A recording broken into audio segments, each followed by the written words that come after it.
Welcome to the Information Security Forum podcast. I'm your host, Tavia Gilbert, and as ever, we are in the studio with ISF Managing Director Steve Durbin. In our last discussion, we talked about the digital connectivity that exposes hidden dangers. In this conversation, we're here to discuss theme number 2 of our Threat Horizon 2021 series, how the digital Cold War engulfs business. A digital Cold War is looming. The race to develop strategically important next-generation technologies is laying the foundation for nation-state-backed espionage, where intellectual property is targeted. Cloud services will become a prime target for sabotage by those seeking to cause disruption to society and to business. Drones will become the weapon and target of choice as attackers turn their attention skywards. Steve, industrial espionage is nothing new, but talk to us about how it's evolving and what the main techniques will be for attackers. I think one of the really interesting themes that we've pulled out in this year's Threat Horizon is this issue around industrial espionage. One of the ways in which it's changing is we are seeing it becoming very much more state-backed. Why is that happening? Well, I think it's for 2 reasons. The first is that technology now is clearly an economic growth driver. And so that means that nation states are interested in how they can use that to drive forward their own strategies, their own plans for growing their environments. So that's the first thing. I think it's very much more important to nation states than it's been in the past. I think that the second thing about it is that technology is really fueling this next generation of industrial revolution. And so it isn't just a nice to have. It is critical. It is central to the way in which we will continue to live and operate. And so therefore, there is a very much heightened interest in being able to understand what other people are producing. And there is clearly a need to try to steal some form of market advantage. And so I think the net effect of all of that is that organizations that are developing technologies such as artificial intelligence, 5G, robotics, quantum computing, for instance, will find their intellectual property systematically being targeted by nation-state-backed actors who are really trying to gain some edge, battling, if you like, for some form of technological or associated economic supremacy in that particular area. And, industrial espionage has been around for a very long time. It's nothing new. We've talked in the past about pharmaceutical companies just about to bring a drug to market only to find that it's already been put out on the market, perhaps in Southeast Asia and so on. So this isn't new. But I think that the way in which we're now seeing it shifting very much more into being nation-state backed, where there isn't the concern about, okay, if I've now stolen intellectual property, how do I monetize it? Because the infrastructure for monetization is there and has been trialed. Those are real changes and evolutionary steps that we've seen in this particular space, I think.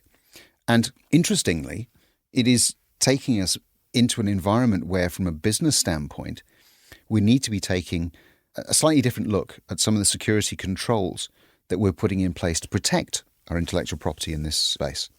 So it is about things like implementing physical security controls. It isn't just about cyber. It's about how do we, restrict access, physical access, for instance. You mentioned drones. How do we prevent drones potentially spying on what we're up to?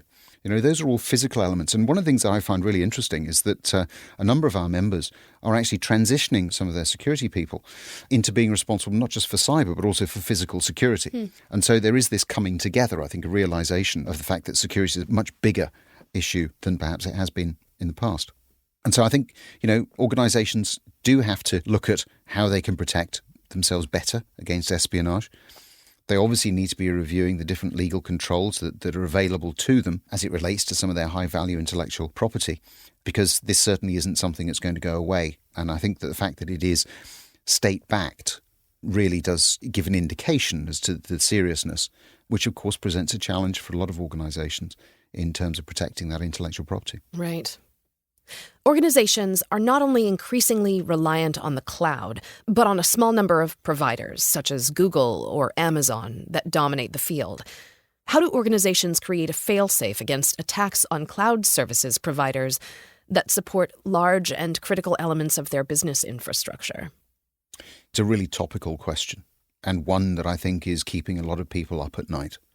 We're currently conducting some pretty significant research in this space on behalf of our members and should be producing the report associated with that towards the back end of 2019.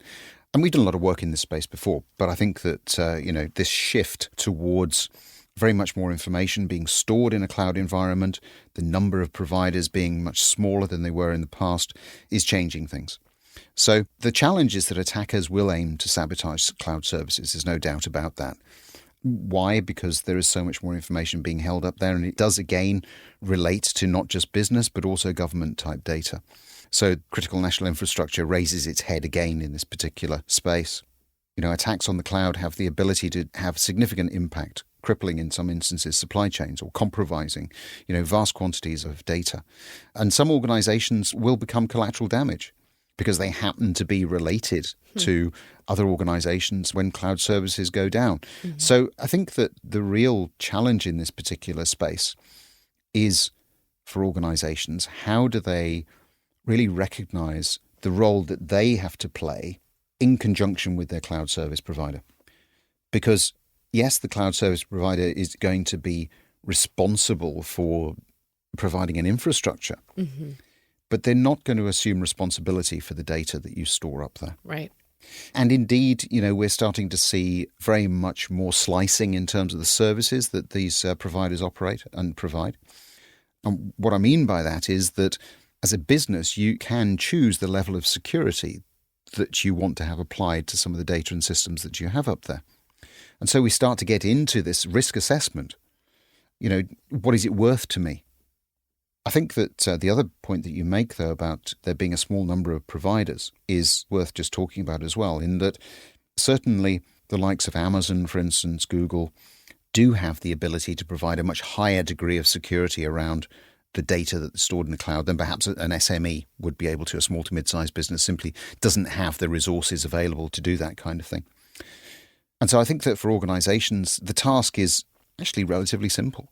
They need to profile how cloud services are really being used across their own business and across their supply chains, and look long and hard at the contractual arrangements that they've got in place, along with the business continuity plans that are there. So you plan for the day when something goes wrong, when you can't access your information. But I think that the key piece to it is to really understand the level of security that you want to have around the data that you're storing with a cloud provider.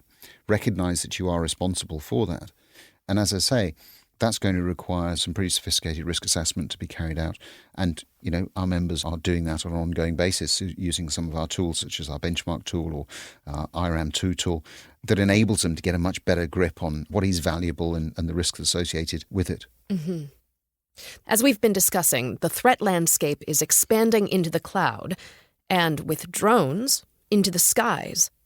Whose responsibility is it to regulate these infinite and intangible spaces? Drones are a relatively new development, certainly in the commercial space. I mean, they've been tested certainly in battlefield-type environments. And I think that one of the things that we call out in the report is the requirement for a much better understanding of the way in which drone technology is emerging, is developing, and indeed is being used.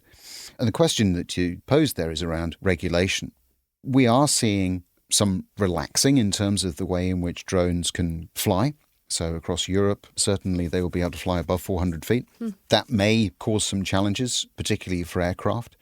We saw at the back end of 2018 and the start of 2019, of course, both Gatwick and Heathrow airports in the UK being really hit by a drone flying around the airfield. And so they are introducing things that perhaps we haven't anticipated or understood as being relevant. And, when we talk about regulation, I think one of the challenges with regulation is that it is always lagging the reality of what is taking place. And that's a very real concern, I think, for everybody. Here in the United States, there are over something like 100,000 drone pilots registered with the FAA.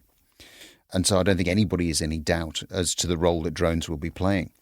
The challenge is, how do we really apply the right level of controls to protect against malicious drone usage and indeed remediate vulnerabilities in any of the drone deployment initiatives that we might have as an organization. And, drones do have a very valuable role to play in terms of monitoring, again, things like oil pipelines in remote locations, the way in which crops might be growing or not in certain locations. And so, again, it's one of these situations where we have to balance out the benefit with the potential threat. I think we will see more regulation. There's no doubt about that. I think it needs to be sensible regulation, however. And unfortunately, I think that means that we're going to have some cases where things go wrong before we get that legislation and regulation catching up. But certainly, I think for everybody, drones are going to become very much more commonplace, and we're going to really accept that they're here to stay. Mm-hmm. The digital Cold War will involve attacks that will be very difficult to attribute. Chaos may descend rapidly, but may be diffused quickly, too. Organizations will need to evaluate the technologies that underpin their operating and service models to understand if they may become a prime target during this period of uncertainty. Supply chains will require re-evaluation, and crisis management and business continuity plans will need to be updated before critical infrastructure and core services are hit.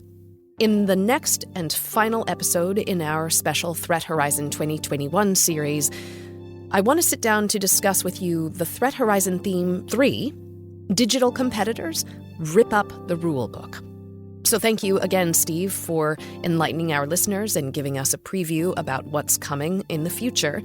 And for more information about the tools and resources offered by the ISF, please visit securityforum.org.